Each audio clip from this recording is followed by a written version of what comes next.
Would you star in a movie just to impress your kids? These famous actors did exactly that. Let's dive into the roles they took just to become cool parents.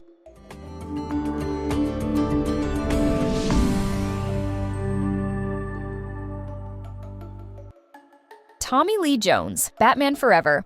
Why did this serious Oscar winner play a comic book villain, his kid? Tommy Lee Jones isn't exactly the first actor you'd expect to play a comic book villain, but he became Two-Face in Batman Forever thanks to one person, his son. Director Joel Schumacher came prepared to pitch Jones the role, only to find the actor already convinced. Schumacher recalled, "Austin had a pile of Batman comics with Two-Face on top. Tommy said he's doing the character because it's Austin's favorite." Of course, Jones still had his own checklist. The role had to be well written, a good business deal, and ideally filmed in a nice location. Supervillain dad, mission accomplished.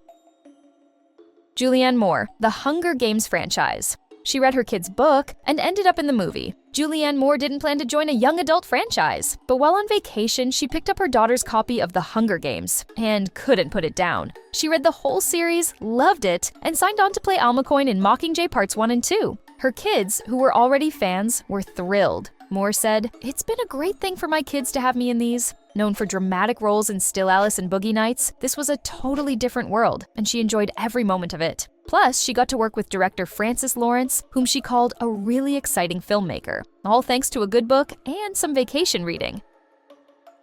Michael Sheen, Twilight franchise. He joined Twilight just to make his daughter smile. Michael Sheen has played everyone from Tony Blair to David Frost, but when it came to the Twilight franchise, it wasn't about awards, it was about his daughter. Sheen said, "I was mainly excited about it because I knew I would make my daughter very happy." After reading the books, he found himself enjoying them more than expected. As Aro, leader of the vampire Volturi, Sheen appeared in 4 Twilight films, becoming a major figure in the franchise. For a man known for powerful performances, joining the world of teen vampires was unexpected and unforgettable for his family. Viggo Mortensen, the Lord of the Rings. He became a king, only because his son told him to. Viggo Mortensen wasn't planning to join the Lord of the Rings. In fact, he was a last-minute replacement for Aragorn in the Fellowship of the Ring. He'd never read Tolkien, didn't know who Aragorn was, and had no idea the character would become king by the trilogy's end. But one person changed that, his 11-year-old son. When Mortensen mentioned the offer, his son pushed him to take the role, and the rest is cinematic history. Aragorn became one of the most iconic heroes in fantasy film, all thanks to a kid convincing his dad to go to Middle-earth. Jennifer Garner, Yes Day.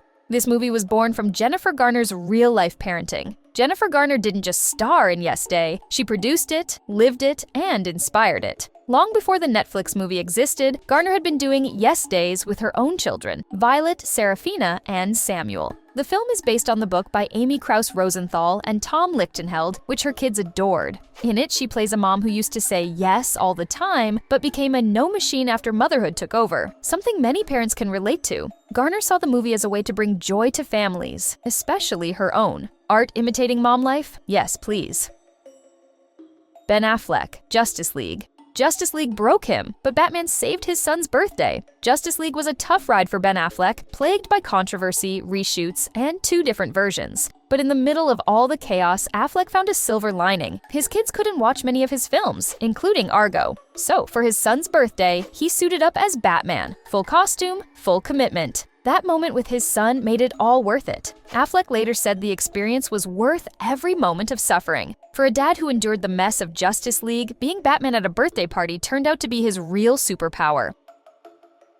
Will Smith, Shark Tale. Will Smith went animated because someone just turned 7. Shark Tale was Will Smith's big leap into animation, but it wasn't just about the role, it was about his daughter. When promoting the film, Smith joked, "You're like, okay, yeah, somebody's kid just turned 7. That's why they are doing this." At the time, his daughter was only 3, but he already wanted to give her something she could enjoy. Voicing the flashy fish Oscar in a colorful underwater world, a far cry from his usual roles, but totally worth it to make his little girl smile.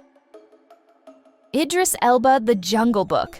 Shere Khan's roar, that was just dad showing off. Idris Elba has played gods, gangsters, and superheroes, but The Jungle Book was personal. He voiced the menacing tiger Shere Khan in Jon Favreau's live-action adaptation, all for a sweet reason, his kids. Elba wanted to give them a chance to enjoy a timeless classic, with their dad's voice in it. He's no stranger to kids' movies, having lent his voice to Finding Dory and Sonic 2, but Jungle Book stood out. For Elba, it wasn't just about playing a villain, it was about giving his children a piece of cinematic magic they could proudly call Dad.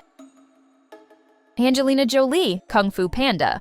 Why did Angelina Jolie become a tiger? Because family. Angelina Jolie is known for intense adult roles like Wanted and Gia, but in 2008, she joined the animated world to voice Master Tigress in Kung Fu Panda, all for her kids. Jolie wanted a film she could enjoy with her children, something fun, safe, and meaningful. And when Kung Fu Panda 3 came around, she didn't just act. She brought her kids along. Pax, Zahara, Shiloh, and Knox all voiced supporting characters in the movie. It became a full family affair. For Jolie, this wasn't just a job, it was an experience she could share with her children, both on screen and in real life. Djimon Hounsou, Guardians of the Galaxy. He didn't just join the MCU, he changed what a hero looks like. Djimon Hounsou entered the Marvel Universe as Korath the Pursuer, but it wasn't just about career, it was about representation. His son asked a question that shook him. Where are the heroes that look like us? Hounsou realized how much diversity was missing in superhero films. He said, "It gives a certain social distance with your world." So he took the role to show his son, and millions of kids, that heroes can come in all shades. Hounsou later returned in Captain Marvel and crossed over into DC's Aquaman and Shazam, portraying powerful characters across cinematic universes. He said, "Now we have Zoe Saldana, who is a shiro for minorities." And that's kind of nice. For Hounsou, playing a superhero was personal. He didn't just want a role, he wanted to change what kids believed was possible.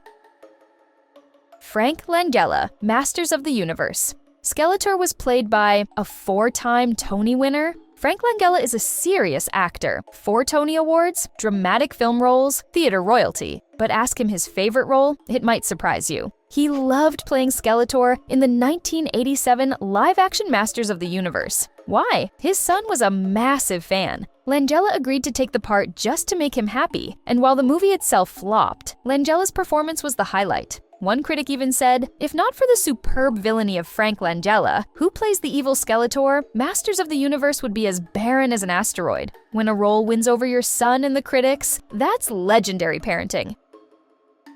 Ozzy Osbourne, Bubble Guppies. Ozzy Osbourne. On a Nick Jr. cartoon, here's why. The Prince of Darkness became Sid Fishy? Yep, Ozzy Osbourne, known for his heavy metal persona, made a surprise move by voicing a character in Bubble Guppies, a bubbly cartoon on Nick Jr. His reason? His 2-year-old granddaughter. Osbourne was curious how she'd react to hearing his voice coming from a goofy animated fish. Forget rock concerts. Ozzy just wanted a gig that would blow his granddaughter's little mind. Sometimes even rock legends trade guitars for guppy giggles. From Skeletor to singing koalas, these actors proved they'd do anything to make their kids smile. Which one surprised you the most? Drop it in the comments. And if you loved this video, don't forget to like, subscribe, and hit the bell so you never miss more behind-the-scenes Hollywood stories.